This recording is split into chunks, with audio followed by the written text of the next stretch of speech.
Well, good morning from St James's Park in Newcastle. I know I'm a Sunderland supporter. What am I doing in Newcastle? Well, today I'm actually having a Christmas gift off my daughter Rachel. She bought me this as a Christmas present last year, and it was supposed to be a stadium tour, but Rachel, being Rachel, always does something a little bit different. She's bought me a rooftop tour of St James's Park. So come with me while I go up literally on the roof. See you in a bit, guys.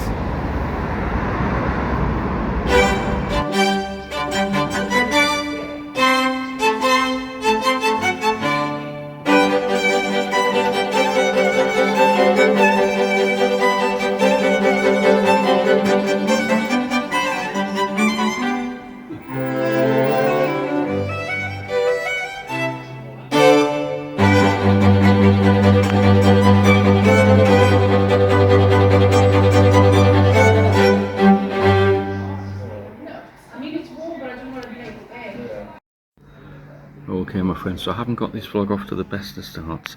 I did bring my Pocket 2 Osmo with me. Unfortunately, it's coming up as SD card error. I've never seen that sort of message before, so instead of filming it on my Osmo, I'm having to do this on my mobile phone. So it might be a little bit jerky. I'll try and keep it as smooth and as clear as possible. Okay, guys.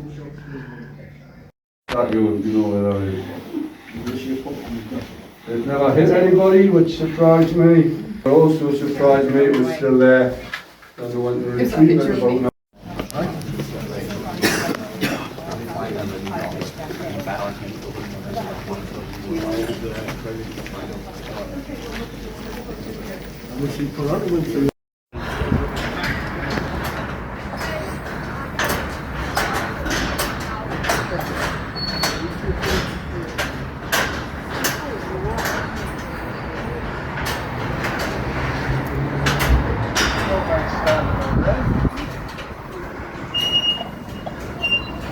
This thing working? Not working? I can't even tell. Right. Okay, everybody, can you hear me okay at the back? Thank you.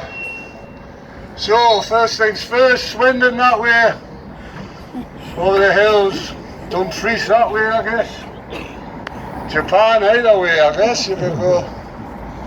If I missed anybody off, I apologise. Okay, so welcome to the roof at St James's Park. And what you're standing on is a thing called a cantilever roof. For those who may not know what a cantilever structure is, I'm going to put it in very, very simple terms. I've had an architect with us in the past who's sort of going into great detail about all this, but I'll just put it into simple terms. It's basically a structure that's supported at one end only. So these pillars, which are going down about 35 metres below surface level, are holding the whole thing up.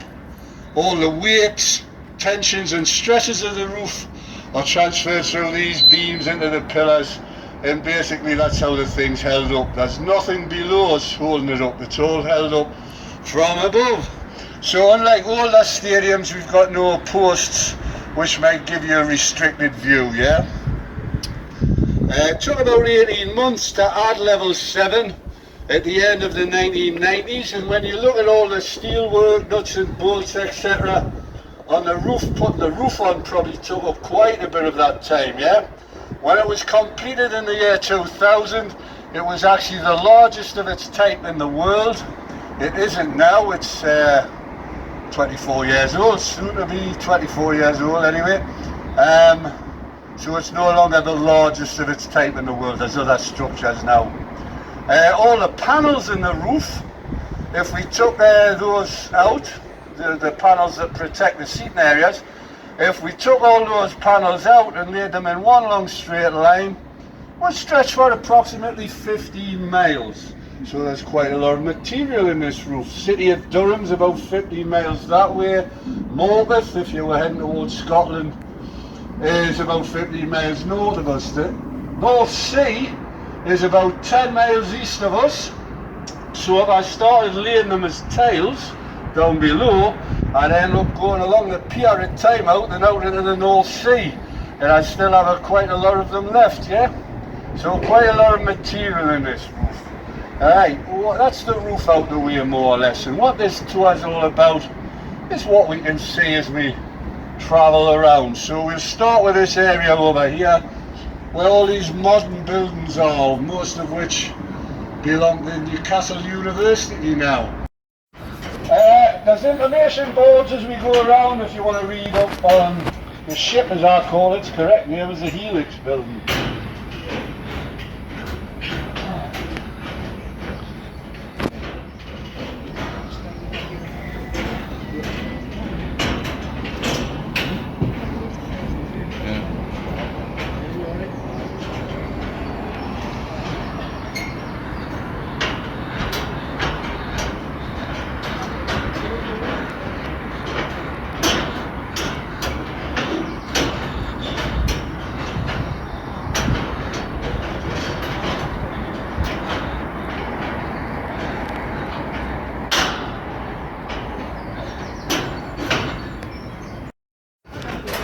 Okay, my friends, so far so good.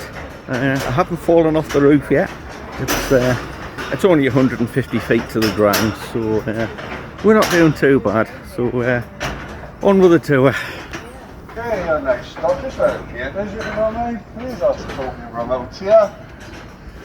So I've been stuck my ears, look. I think I should report this really. That's me, I'm just...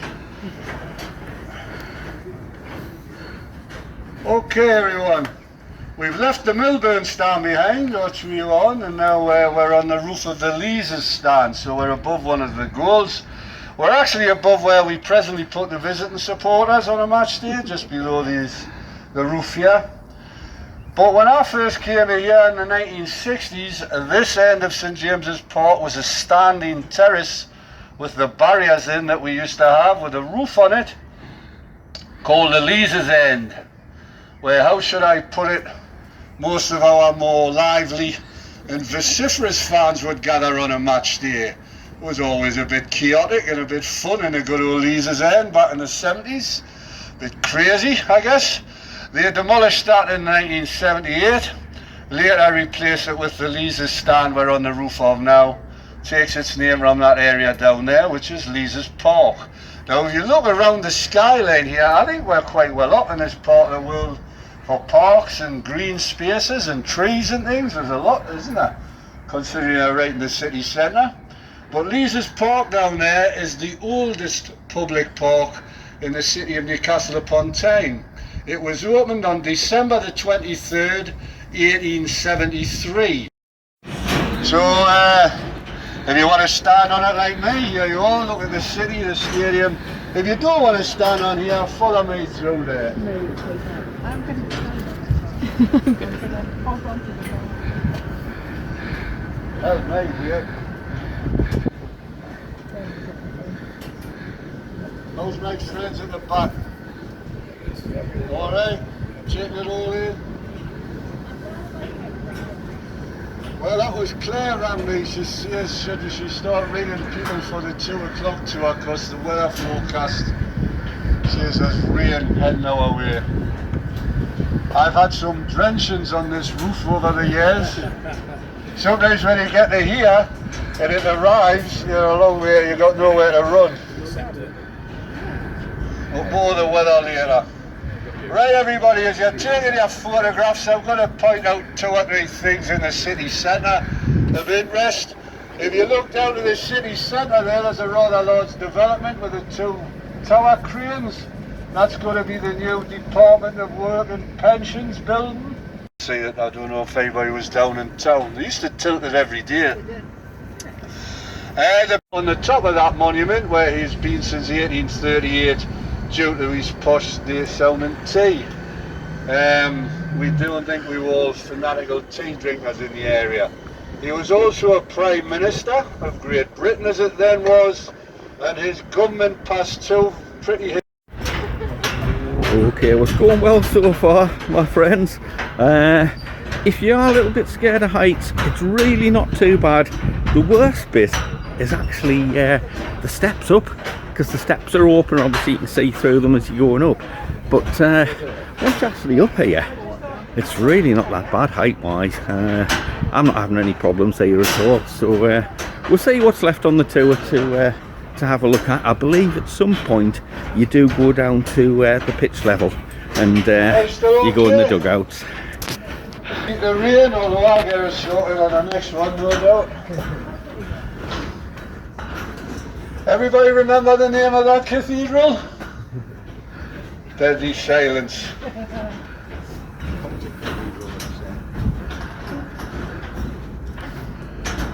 Where next? Please walk along there, yeah. Why is he not going along? You're not all fit on there, everyone, so maybe once you've had a look and took your photos, maybe come out and let the Victorians in their wisdom stuck a football pitch on a hill way back in 1880, which has meant the pitch has never been totally level in St James's Park. There's people come here all their lives and haven't noticed there's a slope on the pitch.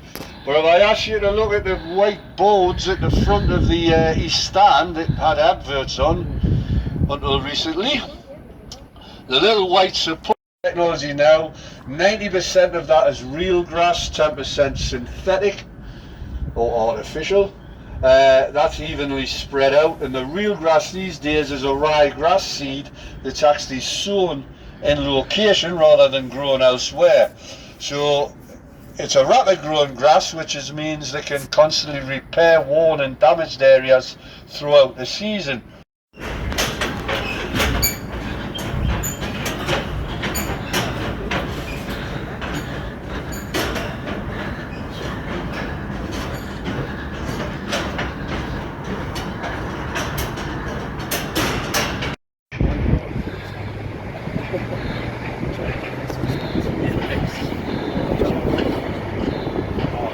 That's the fan zone in that building. I think initially we were hoping to have it ready for the England games, but it'll be doing it next season now, looking at that. Okay everybody, second last stop. I'll go on the way because we've overrun a little bit time-wise. There's the city centre and Gateshead in the distance. We've got many river crossings over the River Tyne. You can see 5 of them from here, so we'll give them a mention. I'll start on the right, where you can see what is called the Red Youth Bridge, with the traffic moving nice and smoothly on a Sunday. That's the 3rd Red Youth Bridge that's been in that location, and that one was opened in 1983 by the late Princess Diana. Downriver a little bit, the next bridge, it's hard to make out from here. You might just make out all the overhead gantries on it, because it's a railway bridge. The King Edward VII railway bridge opened in 1906, and it's how trains from the rest of England.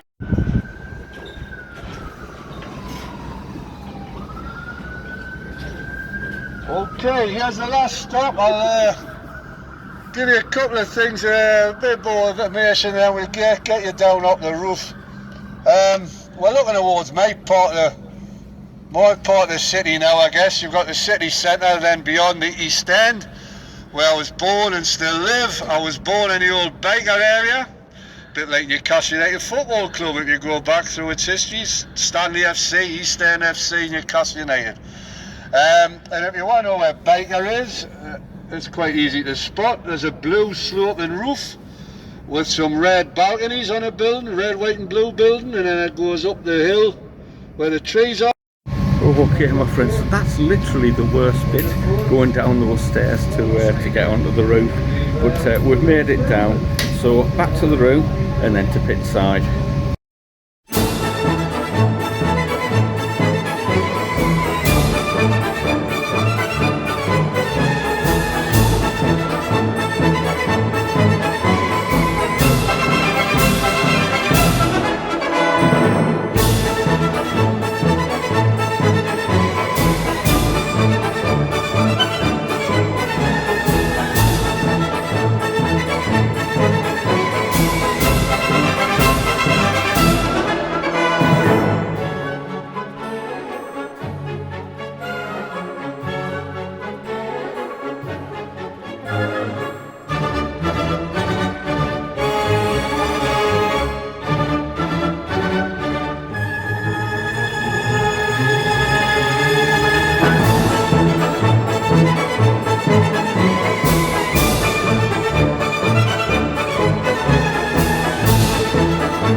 Okay guys, so what do you think? It's quite an impressive stadium, this one. Just want to give a shout out to one of the friends who always comments on all my vlogs, and that's Ray over in Belfast. Hope you're doing well today, Ray. Can't wait to see your comments on this one. But please, thanks very much indeed for watching today's vlog. If you enjoyed it, give me that thumbs up, give me a like, subscribe to the channel, costs you absolutely nothing. We'll see you very soon in the next one, guys. Bye bye.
Thank you.